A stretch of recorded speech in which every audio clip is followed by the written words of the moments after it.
ఇప్పుడే మంచిర్యాలకు సంబంధించినటువంటి ఎస్ఐ గారు వచ్చి నాకు ఈ కాంగ్రెస్ ప్రభుత్వం పెట్టినటువంటి అక్రమ కేసుకు సంబంధించి నోటీస్ ఇవ్వడం జరిగింది. కేసులు మాకు కొత్త కాదు.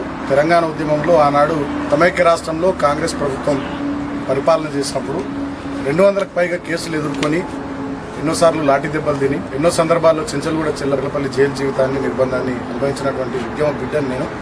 ఇవాళ మళ్ళీ తెలంగాణలో కాంగ్రెస్ ప్రభుత్వం పరిపాలన కొనసాగుతున్నటువంటి తరుణంలో ఇవాళ అక్రమంగా ఇష్టం వచ్చినట్టుగా కేసులు పెడతా ఉన్నారు.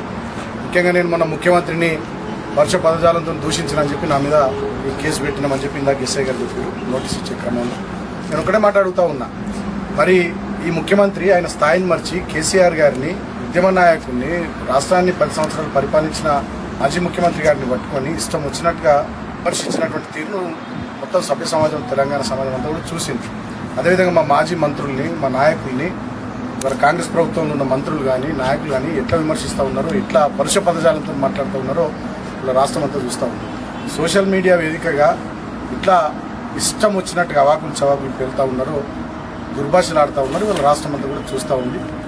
ఈ కాంగ్రెస్ ప్రభుత్వం చేస్తున్నటువంటి ఎదురుదాడి చేస్తున్నటువంటి ఈ దుర్మార్గపు తిట్ల దండకాన్ని వాళ్ళ రాష్ట్ర ప్రజానికం కూడా గమనిస్తూ ఉన్నారు. రాబోయే రోజులు ఖచ్చితంగా తగిన రీతిలో బుద్ధి చెప్పడానికి తెలంగాణ ప్రజలు సమాయత్తం అవుతూ ఉన్నారు. సో ఈ కేసులకు వీటికి మేము భయపడే వాళ్ళం కాదు. ఖచ్చితంగా వీటిని డెఫినెట్గా చట్టపరంగా న్యాయపరంగా ఏ రకంగా ఎదుర్కోవాలో ఆ రకంగా ఎదుర్కొంటాం. ముఖ్యంగా రాష్ట్ర వ్యాప్తంగా కూడా మా టీఆర్ఎస్ పార్టీ శ్రేణుల మీద కార్యకర్తల మీద చేస్తున్నటువంటి దాడులు కానీ వివిధ పోలీస్ స్టేషన్లలో పెడుతున్నటువంటి కేసులు కూడా ఇవాళ విపరీతంగా జరుగుతూ ఉన్నాయి, వెలుగులోకి వస్తూ ఉన్నాయి. ఒక చెన్నూరు అసెంబ్లీ నియోజకవర్గంలోనే నిన్నటి వరకు 28 మంది మా సోషల్ మీడియా పిల్లల మీద విద్యార్థి యువజన నాయకుల మీద అక్రమంగా కేసులు పెట్టడం జరిగింది. ఇవాళ నేను కూడా ప్రజలను ఆలోచించమని కోరుతా ఉన్నా. కేవలం బీఆర్ఎస్ పార్టీ నాయకులు కార్యకర్తలు మా సోషల్ మీడియా పిల్లల మీద కేసులు అయితే ఉన్నాయి. మరి ఇష్టం వచ్చినట్టుగా తిడుతున్నటువంటి ముఖ్యమంత్రి మీద మంత్రుల మీద కాంగ్రెస్ పార్టీ నాయకులు కార్యకర్తల మీద రాష్ట్ర వ్యాప్తంగా మేము ఎన్ని పిటిషన్లు ఇచ్చినా ఒక్క కేసు కూడా అయితే లేదంటే మరింత నిర్బంధం ఇవాళ ఈ రాష్ట్రంలో అమలవుతూ ఉందో ఆలోచించమని కోరుతా ఉన్నా. ఒకటే మాట చెప్తా ఉన్నా, ఇవాళ రాష్ట్ర ముఖ్యమంత్రి ఉన్నటువంటి వ్యక్తే స్వయంగా నోటు కేసులో అడ్డంగా నోట్ల కట్టలతో పెట్టినటువంటి ఒక దొంగ. ఆయననే ఒక క్రిమినల్.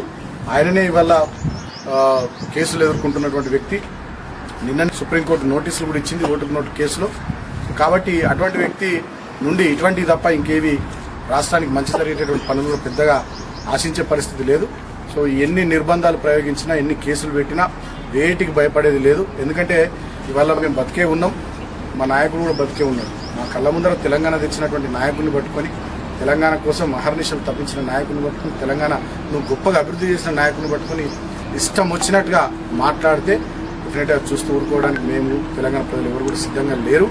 అదే కాకుండా వల్ల నా మీద ఇష్టం వచ్చినట్టుగా మా నాయకుల మీద ఇష్టం వచ్చినట్టుగా మాట్లాడినటువంటి వాళ్ళ మీద కూడా రాష్ట్ర వ్యాప్తంగా వివిధ పోలీస్ స్టేషన్లలో మేము పిటిషన్లు ఇచ్చినాం, చెన్నూరు నియోజకవర్గంలో ఇచ్చినాం. ఎక్కడ కూడా ఒక కేసు నమోదు చేయకపోవడం ప్రభుత్వం మొండి వైఖరి, ప్రభుత్వ కక్ష సాధింపు వైఖరికి నిదర్శనంగా నేను భావిస్తూ తెలంగాణ ప్రజలారా గమనించండి, ఆలోచించండి.